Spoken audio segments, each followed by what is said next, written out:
রাধে রাধে। সন্তান সন্তান খুবই পেয়ারা জিনিস।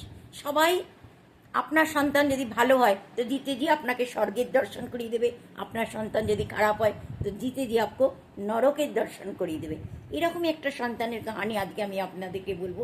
পিরু পিরু মা বাবার জন্মের আগে পিরুর মা বাবার বিয়ের 10 বছর হয়ে গেছিল, কোনো সন্তান হচ্ছিল না। একটা সন্তানের জন্য ওর মা বাবারা এমন কোনো পুজো পাঠ নেই যা করেনি। সাধু সন্তে খুব সেবা করেছে, সাধু সন্তদেরকে ঘরে ডেকে এনে অনেক পুজো পাঠ করেছে।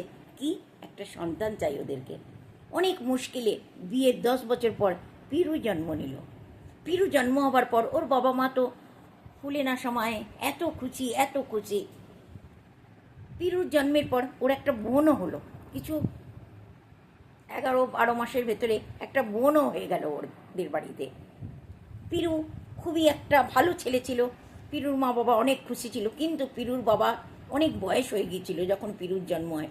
পিরুর বাবা কিছুদিন পরই রিটায়ারমেন্ট হয়ে গেল, কিন্তু পিরুর বাবার পুজো পাঠেই মন বেশি বসেছিল। পিরুর বাবা সারাদিন সাধু সন্তদের সেবার জন্যে আজ এই আশ্রম কাল ওই আশ্রমে যেত। ধীরে ধীরে বাচ্চা বড় হয়ে গেল, পিরুও বড় হয়ে গেল, ওর বোনও বড় হয়ে গেল। ওর বোনটা পড়তো 12-এ। পিরু 12 পড়ার পর আর পড়াশোনা করলো না। বদমাইশি বুদ্ধিতে গলত সঙ্গতে পড়ে গেল পিরু। পিরুর বন্ধু বান্ধব ভালো ছিল না, কিন্তু পিরুর মা বাবা এই জিনিসটা ইগনোর করে দিয়ে, যেহেতু পিরু ওদের খুব আদরের ছেলে ছিল, সেই জন্য ওরা এই জিনিসটাকে ইগনোর করে দিল। ওর বাবা মা গেল একদিন একটা আশ্রমে। আশ্রম থেকে ফেরত এলো, এসে দেখছে ঘরে মেয়ে নেই। মেয়ে কোথায়? পিরু বলছে আমি জানি না কোথায় সে মেয়ে। খোঁজাখুঁজি মেয়ে কোথায় মেয়ে কোথায়, মেয়েকে আর কোথাও খুঁজে পাওয়া যায় না। ওদের ডবল স্টোরি ঘর ছিল, ওপর আর নিচে। ওপরের ঘরটা কখনো যদি সাধু সন্ত আসতো, কোনো আত্মীয় স্বজন আসতো, তখনই ওপরের ঘরটা খোলা হতো, আদারওয়াইজ ওপরের ঘরটা খুলতো না। মেয়েকে আর কোথাও খুঁজে পাওয়া যায় না, খুঁজে খুঁজে হয়রান। তখন ওদের পাশেরই একটা বাড়ির মেয়ে আছে, যে পিরুর সাথে তার অ্যাফেয়ার আছে।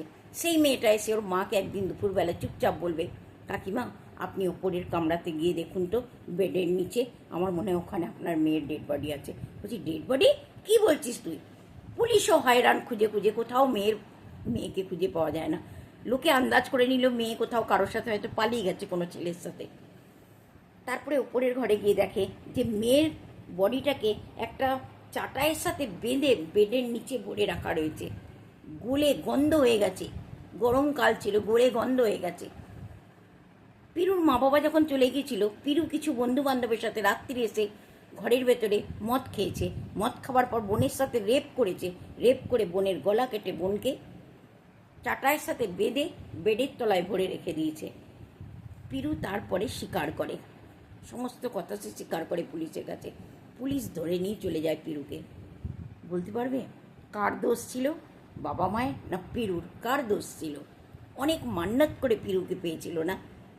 এই জন্যে বলে সন্তান যদি সৎ হয় তাহলে আপনাকে জিতে জি স্বর্গের দর্শন করিয়ে দেবে, আপনার সন্তান যদি কু হয় জিতে জি নরক দর্শন করিয়ে দেবে।